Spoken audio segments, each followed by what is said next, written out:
What is up, weather enthusiasts? I'm your host, Pat's Path Predictor. Let's get right into the weather. Alright, so here's the situation we have for you, ladies and gentlemen. We have Ernesto now as a Category 2 hurricane approaching Bermuda. We have a tropical wave that we're paying attention to in the main development region.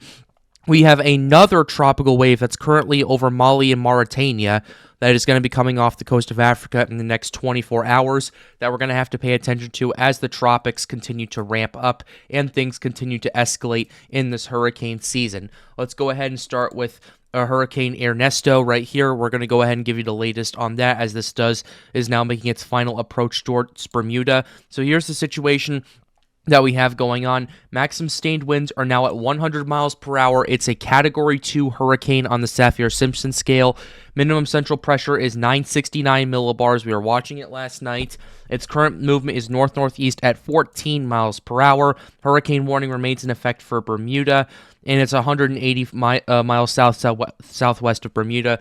So if it continued on this current track, then Ernesto would make landfall on Bermuda in the next 12 to 13 hours at this current trajectory and current track. So that's something you're going to have to keep very close tabs on. Bermuda has not had a landfalling hurricane in a very long time. I know they're built up for these kinds of things, and I know it's kind of like a yearly tradition for them. However, from what I'm looking at right here, it would just still be rather historic, and the fact that we're looking at a low-end Cat 2, high-end Cat 1 landfall at that current point, it's just something we're going to have to pay attention to. So, yeah, here's what we have going on. Maximum sustained winds remain near 100 miles per hour with higher gusts. Some gradual weakening is forecast over the next day or so, though some re-intensification is possible by early next week. Ernesto remains a large tropical cyclone. Hurricane force winds extend outward 75 miles from the center, and tropical storm force winds extend outward 275 miles from the center. A sail drone SD-1068, located about 55 miles north-northeast of Ernesto Center, reported a wind gust of 74 miles per hour with a sustained wind of 58. So that's what we're paying attention to right there. So, yeah, overall, the main threat we're paying attention to is storm surge. We're going to be expecting some of that. Rainfall, obviously a lot of wind with this. This is going to be a hurricane. So, if you're in Bermuda, you should be making your final preparations today, as we're already starting to see tropical storm force winds closing in on the island right there, and then the hurricane force winds will be there. You guys are likely going to be in the eye wall of this system, and potentially in the eye if this system continues to move at the trajectory it is, which it is forecast to continue to do that, and either make landfall on or make a very, very, very close pass to the west of Bermuda. But just taking a look at the cone right here, look how extensive and expansive that wind field is. That's pretty insane, to say the very least. Even though this thing didn't live up to the hype and didn't become a major hurricane, even still, a Category 1 still is going to cause damage. A Category 2 is still going to cause damage, and I want you guys to remember that going forward. So here's the key messages we're paying attention to. Ernesto is expected to bring a prolonged period of strong winds and storm surge on Bermuda starting this afternoon and Saturday night. A hurricane warning remains in effect. So that's what we're paying attention to for Bermuda. There's also going to be a lot of swells on the U.S. East Coast. If you are going to the beach anywhere on the East Coast, remember this warning. Beachgoers should be aware of a significant risk of life-threatening surf and rip currents, and stay out of the water if advised by lifeguards. So that's just something I wanted to go ahead and pay attention to, because I know a lot of families are probably going to be on the beach this weekend. It's probably the last weekend before school for a lot of people, or maybe one of the last weekends. So I just figured I'd advise you on that right there. Let's go ahead and show you the discussion. Right here, it is anticipated to weaken down to a Category 1 hurricane in the next 12 hours, although some gradual re-strengthening is possible after 48 hours as the system starts to move through better ocean heat content and slightly warmer waters as it starts to make its transition towards an extratropical cyclone. So that's just something we're going to have to keep an eye on. The main thing that's going to be tearing the system apart is vertical wind shear, although once that subsides, that's why there's a possibility for a little bit more intensification before it moves into cooler waters and becomes extratropical, and that's the last we will hear of that. In the meantime, though, We're still paying attention to Ernesto. We're paying attention to these tropical waves right here. I want to go ahead and show you the water vapor imagery right here just to show you what we're potentially looking at. First of all, look at the outflow of Ernesto right here. Look at how expansive that outflow is. It's definitely noticeable on the southern side, but it's especially noticeable on the northern side where you're taking a look at this. The outflow goes all the way almost until Europe. Probably the United Kingdom is definitely going to see the outflow of this if they haven't already. But this moves through past Nova Scotia, past Newfoundland, and moves through much of the Atlantic Ocean right there. And that's just absolutely insane how much that this wind shear has been carrying the outflow, enhancing it. That's the main reason why this thing got to a Category 2 last night. And the water and the shear and the low shear around the core definitely helped, but the outflow really enhanced its circulation, and that's just some stuff. That's some small things you're going to have to keep an eye on. The southern side is still relatively expansive, but it's not nearly as impressive as the northern outflow. But at the same time, that wind shear is going to start chipping at the core tonight as it approaches Bermuda, and that's just something we're going to have to pay attention to. Also, another thing we're paying attention to is the dry air aspect. I know that's been kind of persisting. Number one, it's not nearly as much as what we were seeing in 2022. It's actually less than what we were seeing at this current point in 2023, and we had one last push of Sahara dust before the low pressure system forms off the coast or in the Sahara dust and pushes all that dust to Europe.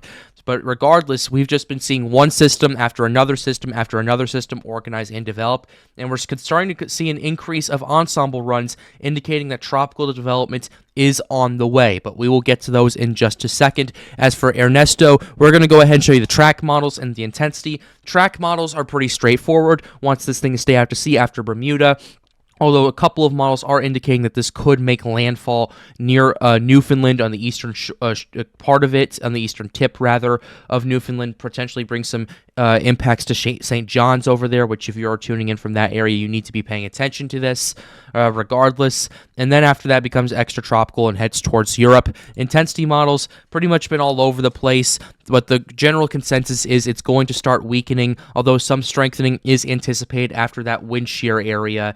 It moves through that wind shear and kind of starts to make it that turn towards the east and become an extratropical cyclone. So that's the general consensus that we're paying attention to right now, and that's just some small stuff we're going to have to keep an eye on regardless, because that's just how hurricane season works. It kind of starts out relatively slow, like what we're looking at for August right here. This is relatively normal with all things considered, because once again, it's off to a relatively slow start. We had Debbie, we now have Ernesto, we're going to have our F-named storm, we're going to have possibly a G-named storm by the end of August into early September, and then as we get into the last week of August, we're going to go boom, boom, boom, boom, boom. And that's pretty much how it's going to be through September, through most of October. Heck, maybe into early November, we could see a couple of named systems as well, considering the fact that the La Nina isn't expected to take full effect until late September or early October now. Which normally would be more or less good news for the intensification and the activity of the season, but because the Bermuda High is kind of at a situation now where after Ernesto passes, it's going to reform, and it's going to start kind of being a lot stronger than it was with Ernesto. It's going to push more and more of these systems all the way, instead of maybe just Puerto Rico and the Leeward Islands like Ernesto was, instead maybe it'll continue into Hispaniola, into Cuba, maybe it'll push further south and enter the Caribbean Sea and take advantage of the insane warm water and insane ocean heat content that we have over there, which let me go ahead and show you this. Here's the warm water that we have for the Caribbean Sea in particular, and we're going to talk about this throughout the entire Atlantic, but I thought it was just a great pivot point. But here's what we have for the Caribbean. We are seeing the western half of the Caribbean Sea with 29.5 to 30 degrees Celsius waters, with some as high as 31 degrees Celsius off the coast of Cuba, which is insane to even think about right now, and those waters are going to continue to warm up. We're already seeing more and more spots of 30 degrees Celsius plus across the eastern part of the Atlantic Ocean, which is absolutely some really bad news. But one thing you need to pay attention to, look at how warm the Gulf is. I have never seen anything like this before. This is 32 degrees Celsius waters going hundreds of miles off the coast of Louisiana. For context, that is 90 degrees Fahrenheit almost. The technical estimate is 89.6. But that is insane to think about. And yes, granted, this does encompass a lot of the continental shelf, which is pretty shallow compared to the rest of the Gulf of Mexico. But the fact that we are not just seeing a few isolated spots like we were seeing in the Florida Keys last year, and instead it's relatively expansive, is pretty concerning, because any system that moves through there with the low wind shear it has right now can easily tap into all of that and become a pretty explosive situation for those tuning in the Gulf Coast. So that's just stuff you're going to have to pay attention to, and that's stuff we're going to keep tabs on. Moving on to Atlantic wide, where Ernesto is right now, it's in an area of about 29 degrees Celsius waters, or roughly 84 degrees Fahrenheit for those of you living in the United States. It is approaching Bermuda. And after Bermuda, the water does start to cool off a little bit, gets down to like 28, and then by the time it gets to the subtropics, it's not going to really be that much of a change, but it'll be a massive drop-off around, I'd say, 42 degrees north, which for that much of a drop-off to that far to the north is pretty concerning, to say the very least, and something to pay attention to. Also, the main development region, water temperatures are around 28 degrees Celsius in general, where these tropical waves are moving through. Generally, it's going to be moving through a relatively moist environment, and determining on how it kind of takes advantage of that will determine on how the system will play out. So that's the sea surface temperature right here. Here is the ocean heat content that we're taking a look at right here. OHC continues to be a massive issue for a lot of areas in the Atlantic Ocean. Let's go ahead and give you the latest one right here. Look at how expansive this OHC is in the Caribbean Sea. That is absolutely insane. Matter of fact, let's go ahead and go back to 2023 just for context right here. Let's go to August of 2023 and then August of 2020, because I want to go ahead and show you these maps. This is where we were on August of 2023. We were seeing a relatively expansive OHC area right here for pretty much a lot of the Caribbean and into the Gulf of Mexico. But here's what we're seeing this year right here. Boom, much more OHC, and it's a lot larger of a value of OHC. We're seeing areas cracking 200 OHC in some of those isolated areas right there. The meter maxes out at 175, but I've been looking at other sources, and we're looking at over 200 OHC in some of these areas, and especially in the loop current over here, and that's pretty concerning to say the very least. And across the Gulf of Mexico, too, not only are these waters warm, they are very deep, as we're seeing OHC of well over 100 across much of the Gulf of Mexico. So pretty much any system that enters anywhere in the Gulf is, depending on the wind shear and dry air, it's pretty likely that it's going to definitely take advantage of that. And remember, that OHC is just kind of a meter of how deep down this water goes. And we can go ahead and kind of give you an exact estimate of it right here. Here's what we're looking at. We're looking at over 125 to 150 meters in the loop current, over 100 meters in that one eddy off the coast of Texas, and over 150 meters deep across much of the Caribbean Sea. So that's just stuff you're going to have to pay attention to. But this is the reason that Ernesto is going to re-strengthen. It's going to be moving out of that wind shear, and there's still going to be a lot of areas of ocean heat content exceeding 50. And that's good for conducive strengthening right there. Now, we can also compare this back to 2020 as well, and kind of just give you a general gist of this. We were seeing some OHC this far to the north, but we were not seeing this much concentrated OHC across this much of the region right there. And even in the Caribbean, too, we were not seeing nearly as much as we were seeing in 2023 and 2024. So what we're noticing is, over the last few years, the OHC has continued to trend up, and up. And especially from last year, because the OHC was relatively untapped in the Caribbean because no systems went in there thanks to El Nino. That was my main concern. And, Beryl happened, and that was a Cat 5 in the Eastern Caribbean, which we're going to need a lot of postseason analysis on, because I personally think both at the landfall of Texas and where I was at, it was definitely stronger than 80 and 165 miles per hour respectively. But that's a story for another time. I don't want to get too deep into it. Let's go ahead and show you the wind shear right here. Wind shear, pretty interesting to take a look at right here. This is why there's so much outflow right here with Ernesto. There is so much wind shear here. It's bananas. And there's also a reason why we're not seeing as much tropical development right now, despite the more moist environment. There is a bit of wind shear in the eastern main development region, but I fully expect that to subside. I can go ahead and show you the shear and the moisture forecast very briefly, just to kind of show you that courtesy of the European. We're going to go to the Atlantic wide, and we're going to use 200 to 850 millibar wind shear. Right here, let's go ahead and go to this run right here. The wind shear is expected to level off a little bit in parts of this, although there is going to be kind of an area of that going persisting. But the question is, how long is that going to last, and how long is that going to persist? And that's just some stuff we're going to have to pay attention to.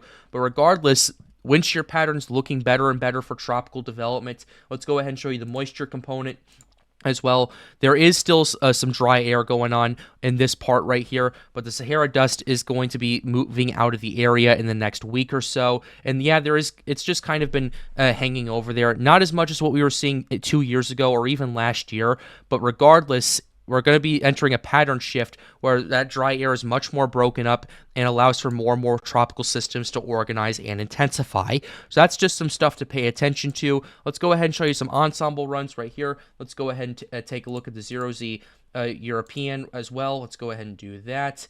And we're going to go ahead and go out 240 hours out, because I was talking to Weather Center Nazario. We were noticing this as well. We're seeing more and more of these ensembles starting to pick up and go, hey, something's going on over here. You might want to pay attention to that. So, yeah, that's just some stuff that generally we need to pay attention to. Here's the GFS. There is some ensembles going on there, but the ensemble strength isn't particularly that fantastic with the GFS. The European's a lot more consistent with this and has more ensemble runs going on in parts of the Caribbean Sea. So that's just some stuff and some factors we're going to have to pay attention to.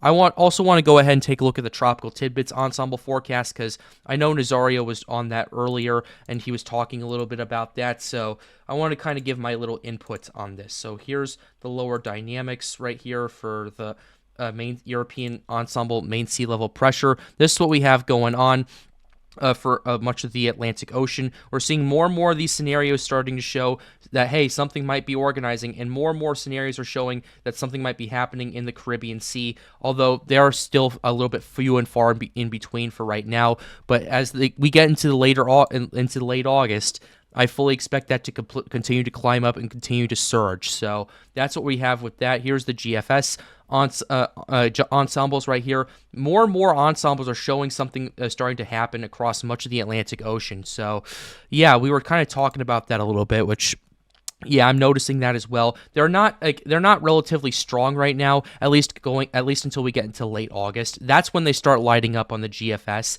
and that's when I would say the last week of August is when we're going to see that boom, boom, boom, boom, boom cycle going on, and that's going to continue all the way until, I would argue, late October or early November, because what I'm noticing with this season is, yes, it has started slower than I think a lot of people are saying, and for those of you who are saying the season's a bust because only 5 named storms already formed on August 16th, this is very 2017-esque, and 2017, we were at about, I think, 6 named storms around this current point. This was right before Gert started to organize and develop.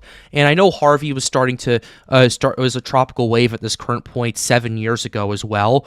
So we're kind of in a 2017-esque type of system where it starts off relatively slow and then it really picks up. And it was really around when Hurricane Irma started organizing and started to tear through the Lesser Antilles, when things went from pretty much one system at a time to we were seeing multiple systems. We saw 3 hurricanes in 2017.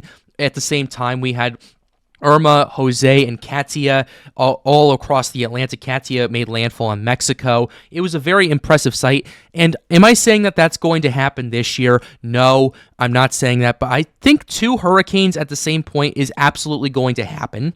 That's my 2 cents on that, and that's just my personal opinion in that regard. I'm not showing any hurricane models this time because Ernesto is being Ernesto, and we're kind of going to have to now cast from that point on, since it's going to be making landfall in Bermuda. And after that, it's not going to really be affecting anyone.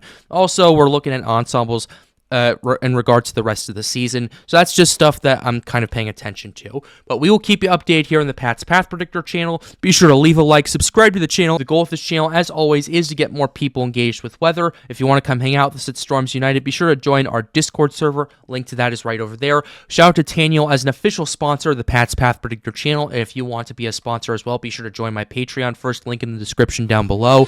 And with that being said, have a wonderful day, guys. Stay safe.